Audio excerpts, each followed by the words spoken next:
So by now you should be quite familiar with this generation Mazda 6. Mazda introduced it back in 2014 and I've showed you guys endless videos of it throughout the years.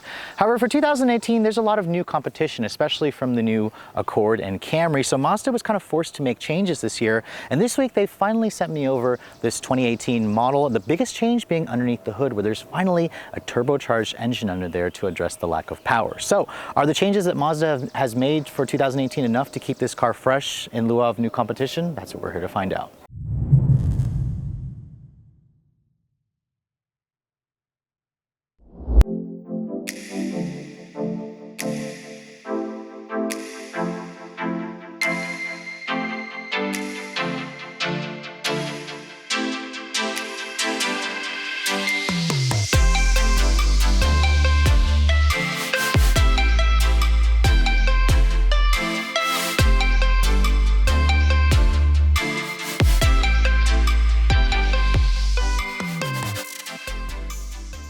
If you guys can remember, Mazda actually gave the 6 a refresh back in 2016, so I was a little surprised to see them do another refresh for the 2018 model year, but you can see here the changes are a little bit more extensive. You can see from the design, especially the front, it definitely looks a little bit different. The biggest differentiation is the new grille.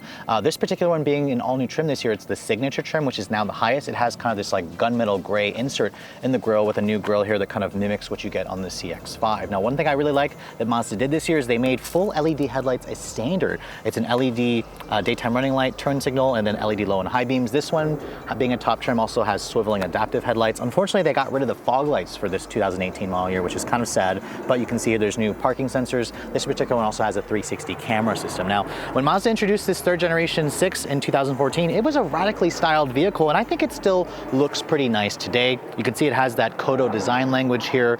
It has a very low, wide stance, and this one, being the signature trim, also has its own unique wheel design. These are kind of a 19-inch gunmetal gray finish wheel. Other trims will kind of have a different finish. They're riding on 225 series tires, which are actually a little bit thinner than what you get on like a new Camry and Accord, about 10 millimeters thinner. So I'll be curious to see how it puts the power down. Now, in terms of size, the 6 is Mazda's biggest car. Its wheelbase is 111 inches long, and it's about 192 inches in overall length, which is right smack in the middle of where it needs to be for a mid-sized car. The 6 was one of the first vehicles to kind of have like a sloping rear roof line here that kind of gives it more of a coupe-like look. And I also think the car is equally handsome when you look at the rear design. Mazda, you can see, also made some changes that make it look a little bit different this year. It's got full LED taillights. We have an LED turn signal, an LED backup light, and then brake and tail lights, which is nice. This trim also adds this subtle little spoiler down here. And then you can see here, you can tell this is the turbo model because it has fatter exhaust tips, which is really the only way. There's only a Skyactiv badge here. I'm surprised Mazda didn't put any actual turbo badges on this car. I kind of wish they did. Now,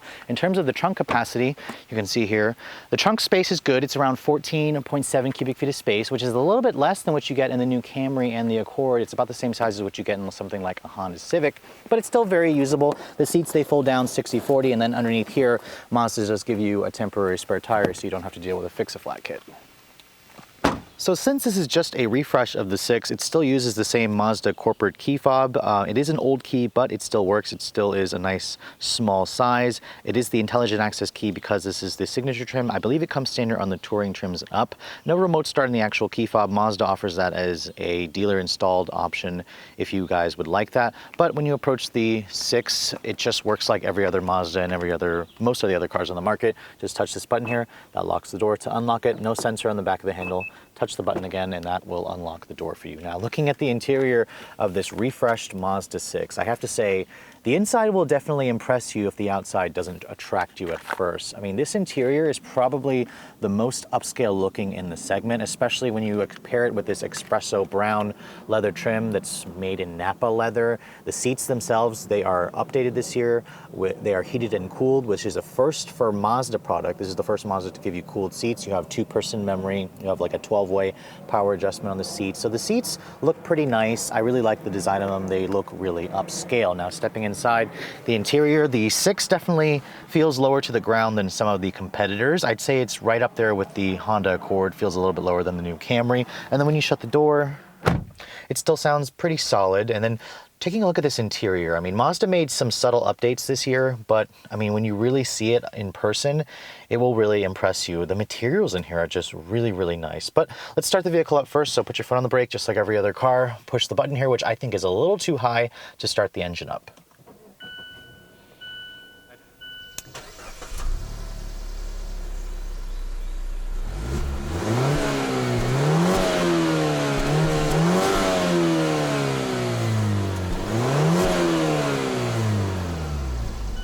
Of course, there is a new full color head-up display, which is not that plexiglass screen that the old one had. And then my tester has the instrument panel display here that is a full LCD, which is only included on the signature trim. The Reserve, the Grand Touring Reserve, does not include that. That is the sound of the new 2.5 liter turbocharged Skyactiv G 4-cylinder. We'll go into the test drive later on. Now, every time I start this car up, it shows the 360 camera, which I like that this car has a 360 camera. I think the graphics look a little bit old and kind of grainy, so the graphics are a little disappointing. I'm not entirely sure why it starts up every time, because when I put it into drive, it'll leave that on. Then when I put it into reverse, it takes it off the 360 view, which I would prefer instead of just the one view. I have to instead push the command controller to go back to it. So I think that's a very strange, interesting aspect. You may be able to go into the actual settings and adjust that if you guys actually own this car. Now let's talk a little bit about the interior materials, because I mean, it's soft touch injection molded plastic up here. There is genuine stitching here on this portion here where it's leather. And then down here, it's made of like an ultra suede material, which is really soft and padded.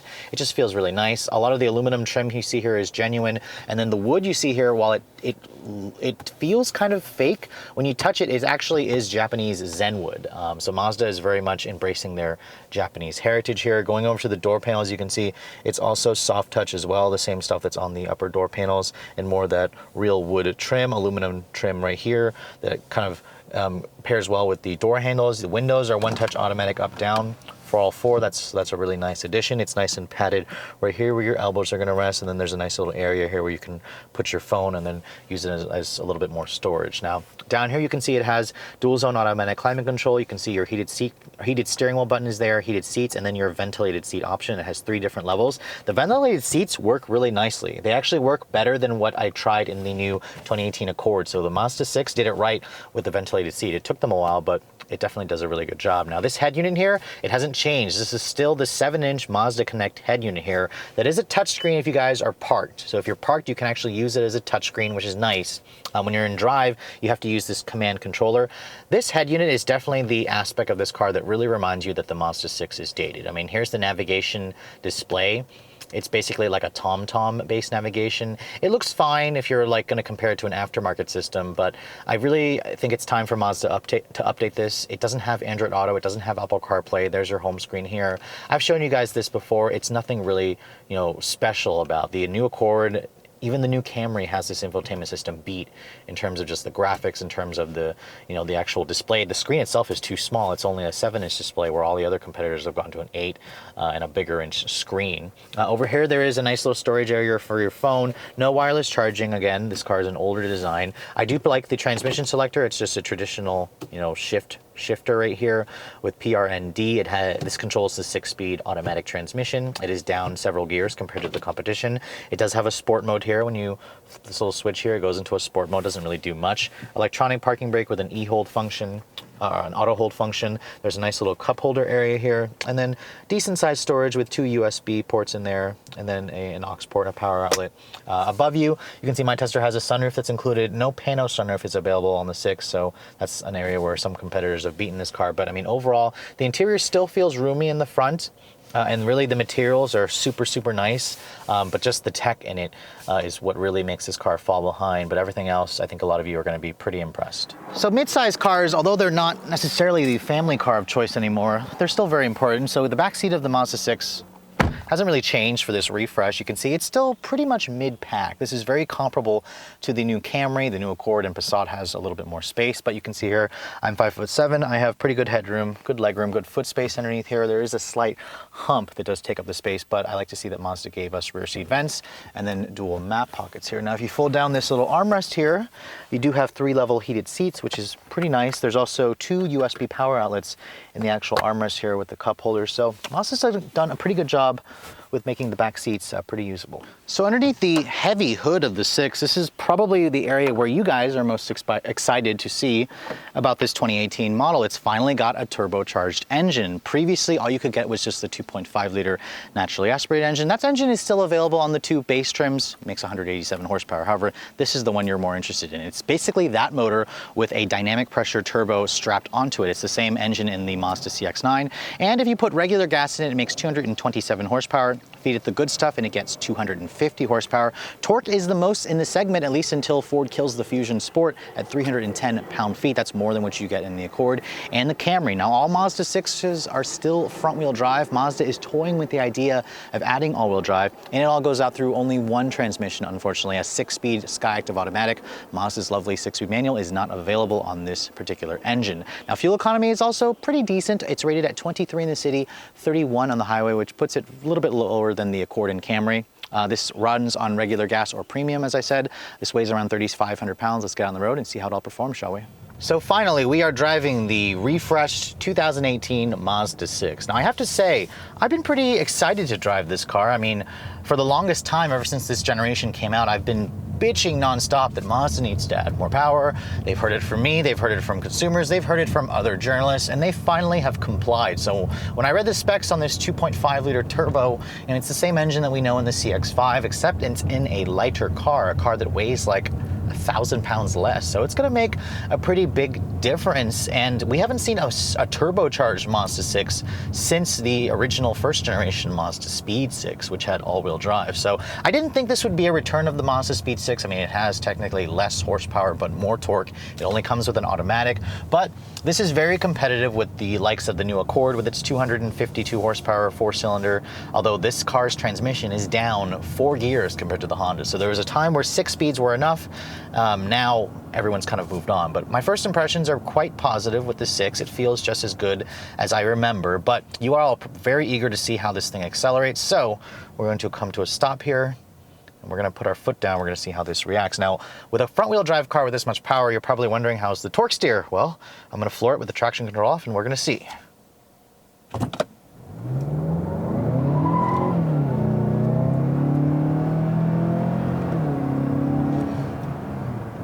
So I have to say, this car felt very soft off the line, which really surprised me. I was expecting more off the line, especially with 310 pound-feet of torque. Now, it didn't have any torque steer. It just had a little bit of wheel hop because this car's engine is very torquey. It's just like the CX-5. And I also noticed that it's short shifted at 5,500 RPM, even though I have the transmission in its sport setting. So I'm gonna have to try and do another acceleration run here, brake torquing it, because it felt kind of soft initially off the line, which is a little disappointing. But the rest of the chassis for the 6 is typical Mazda. They added the G vectoring control last year, which you won't really notice in everyday driving, but the steering, look at this, is like lightning quick. The car's chassis feels nice and solid. It's nice and planted. This feels a tad sportier than the new Camry, which it's not much. This is right in line with the Accord, but the Accord just, to me, had a much quicker feeling, off the line punch. Whereas this car's power, I feel like they've maybe overrated it. Keep in mind, again, I put premium gas in this car, so it is making the full 250 instead of 227. But I mean, just driving down the road here, the visibility in this car is really good. You have a nice low hood, good view out of the front, although the pillar here is a little bit on the chunkier side. Side mirrors are at least big. You have a good view out of the back. There is the Mazda driver assistance, where they made smart city automatic braking standard on this car for 2018. My tester, being the fully loaded Signature, has the full speed range adaptive cruise with stop and go capabilities. It has active lane keep assist, and unlike Toyota, where the system will beep annoyingly when you cross the lane, this car will actually just vibrate the wheel and then try to push you back. It doesn't work as well as the Honda sensing, but it works pretty well nonetheless. All right, so I'm going to try another acceleration run. This time the traction control is off. I'm going to brake torque it slightly to see if I can get it to actually feel a little quicker.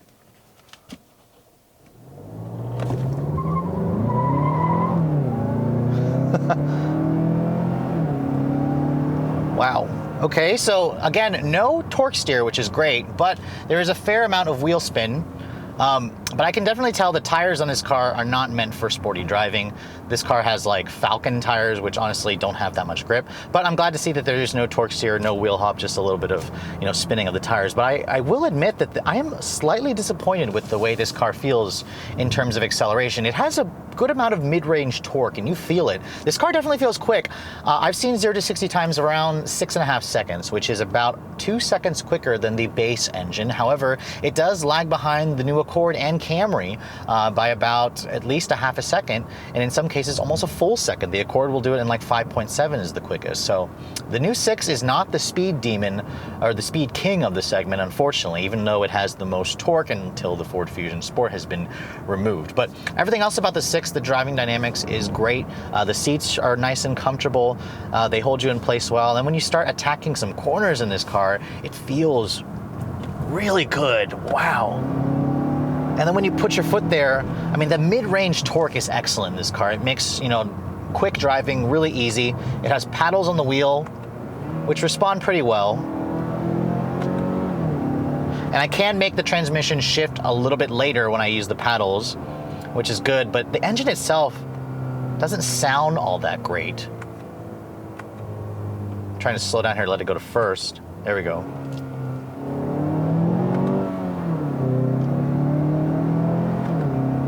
It doesn't really sound all that impressive. Actually, the sound is very similar to the base 2.5. You barely hear any turbo whistling noises. There's no exhaust noise. It's just kind of just a nice shove of torque, which is what the car needed, but this is in no way or shape the return of a Mazda Speed 6 by any means. It's just a quicker Mazda 6 that honestly launched, or should have launched with this exact engine. I'll be curious to see, you know, what Mazda does, you know, in the engine department later. I mean, because this 2.5 turbo is great. It's got a lot of torque. It has, you know, strong mid-range pull, but in terms of character, it doesn't really have much character, and I was hoping for more. The Accord, the new 2-liter turbo, and the 10-speed have definitely set a new standard in this segment.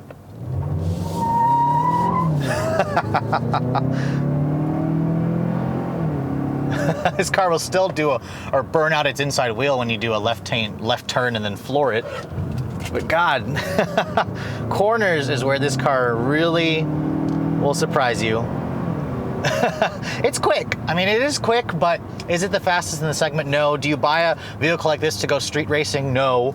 But just keep in mind that there are quicker offerings, the new Accord, the new Camry. I am looking forward to driving the new Altima with its variable compression turbo, but it still has a CVT. But let's talk a little about the fuel economy of this car, because it's still rated at 23 in the city, 31 on the highway. The first thing I want to talk about first, however, is the fact that this car has 2 fuel gauges. I don't know why it has 2 fuel gauges. My guess is the signature trim with the LCD display, they just wanted to fill that little area up right there, so they added another fuel gauge. What it could use is a boost gauge. I couldn't find a boost gauge in this car whatsoever. But the trip computer has been saying I have been averaging around 20.2 miles per gallon. On the highway, I did get it up to about 28 miles to the gallon. So a little bit below the EPA numbers, a little disappointing, but basically what I expected with, you know, turbo 4 cylinders. It matches the fuel economy of the V6 Camry, and for most of the part the Accord, although those 2 vehicles got better gas mileage on the highway. But I mean, overall, the 6 is still a very pleasant, sporty car. The new engine, you know, works wonders to improve the actual driving performance of this car. But it's still missing something in terms of just wow factor that I got from the Accord, which really the Mazda 6 is a full redesign away from getting something like that. So I'll be curious to see what Mazda does to this and the next generation 3, and we should see those come out in the next couple of years. So as Americans continue to buy SUVs over family sedans, I have to say spending a week with a family sedan really reminds you just how good these things still are. As you guys saw, the back seat space is still decent, the trunk space is good, the front seat comfort is good, and really where this car excels is when you attack your favorite back road or just go after some corners.